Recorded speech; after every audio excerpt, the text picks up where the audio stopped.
moving right along with the show, before I jump into the next segment on Caleb Williams and how he's performing at OTAs, I want to remind you guys, if you have any questions or comments, use the GSMCPodcast.net link you see on your screen.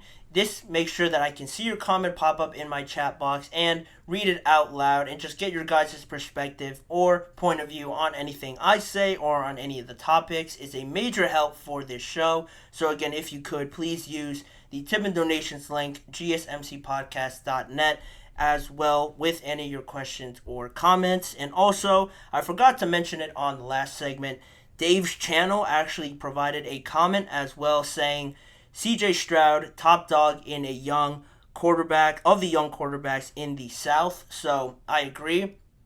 I think he has all the tools to be the top quarterback, not just currently, but also going forward with the team that they have. I certainly agree there with Dave's channel's point. But in saying that, we'll move on to the next topic. Caleb Williams, another very exciting quarterback, another top draft pick, not last year, but obviously this year in the NFL draft. Early on, there was a lot of great news coming from Caleb Williams, with this football in shorts and t-shirts sort of period of the offseason and not playing against the defense currently in the phase one part of the offseason. Everything was great. Caleb was making some awesome throws. Rome Odunze looked great. Caleb Williams was going to be a Hall of Famer. That sort of talk you get with some of the overhyped news you get to start the offseason. But now, this week, with OTA starting, you get some 11-on-11, 7-on-7, still without pads on, but you at least get to play the opposing defense. And on the first day, on Tuesday, the Chicago Bears safety, Kevin Byard, said that Caleb Williams took it to the defense on the first day of OTAs, but yesterday it was the first time the media was allowed at practice, and Caleb Williams and the offense this time struggled a lot more against that defense on the 7-on-7 drills and the 11 versus 11 in the red zone as well. Caleb Williams in those drills only had 4 completions and was sacked 5 times. It was also reported by the Athletics' John Green at the practice, and just off of the reports he got from the practice, he said there were a few just missed interceptions. Sometimes Williams couldn't even get the passes off as the secondary used its space advantage in the red zone to shut down receivers. Occasionally, the offense struggled to line up or get a play off as well.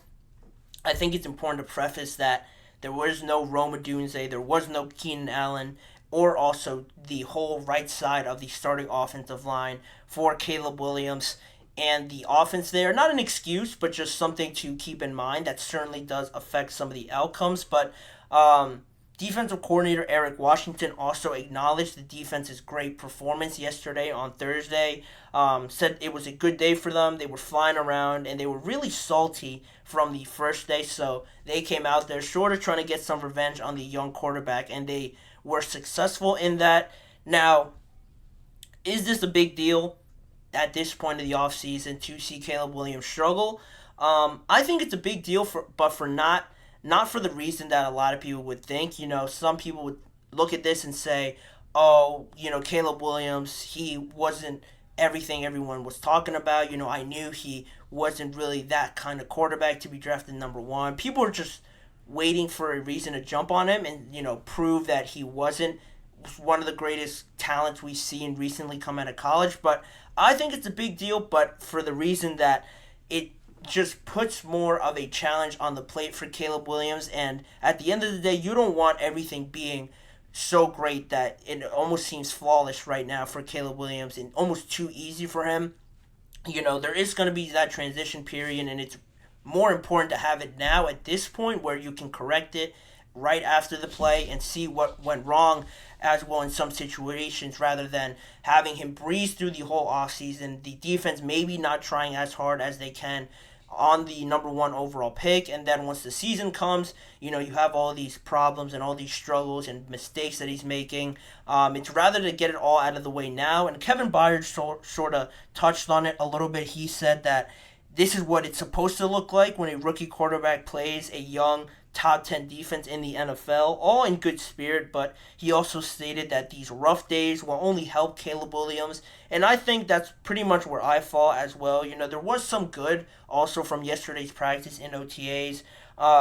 There were some good connections on some screens and good connections, a good relationship sort of starting to build there with DeAndre Swift, so that was a nice positive as well. Also a few nice throws just in general from Caleb Williams on those 7-on-7s to DJ Moore and Gerald Everett as well. Matt Eberflus also said he's already seen some growth from Caleb Williams yesterday in understanding concepts, some of the coverages. Yeah, he struggled with some of it, but he is starting to learn from those mistakes very quickly, which is something you'd love to see from a guy that they put a lot of stock into. To see him learn quickly right after that, ask questions on it, is something certainly that you can build on. And also, offensive coordinators Shane Waldron and Matt Eberflus as well also said that they're not holding back at all on Caleb Williams. They're not taking it easy on him just because he's a rookie. He has gotten all this hype. He has been touted as one of the best quarterbacks, like I mentioned before, to come out in the NFL draft. So there's no reason to hold back on him, to keep the training wheels on for that long. They're not holding back, and they really want to see him try and pick up this offense as quickly as a professional quarterback who has been doing this for a while would usually do it. And they've been pretty impressed with how quickly he's taking in all that information and relaying it back out in the huddle. Yeah, there's some mistakes, but at the same time, they are seeing that growth. And I think that's also really important to see right now for Caleb Williams, because it shows, one, that your defense is a high caliber defense. You don't want a first-year player going in there and picking them apart.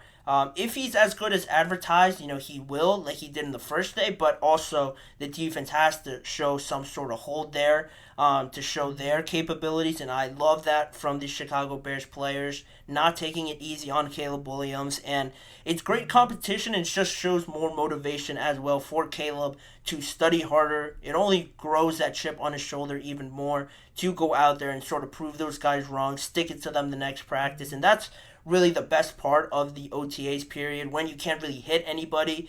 You go out there, try to perform better, work on these technical things more, and beat the opposing defense, even if it's your own defense, that way, rather than going out there and hitting some guys and being stronger or more physical than them. I think that's one of the coolest parts about this part of the offseason, and also it's good to hear him make some mistakes, but also keep a positive outlook and learn from it. That was according to DJ Moore, what he's seen from Caleb Williams so far.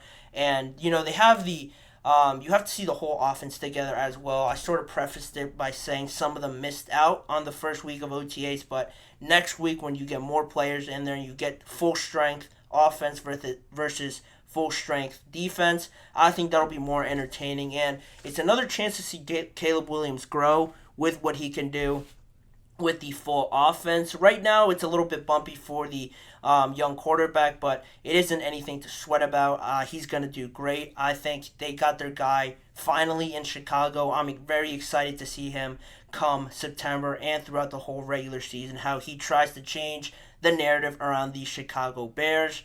But that'll do it for that segment. I'll go to a quick break right now, and on the other side of it, we'll talk about some future plans in the NFL, around some future plannings on the Super Bowls and how it could be coming to a new stadium in Tennessee and to the great city of Nashville in 2028. Don't go anywhere. We'll be right back. You're listening to the GSMC Chip Shot Football Podcast.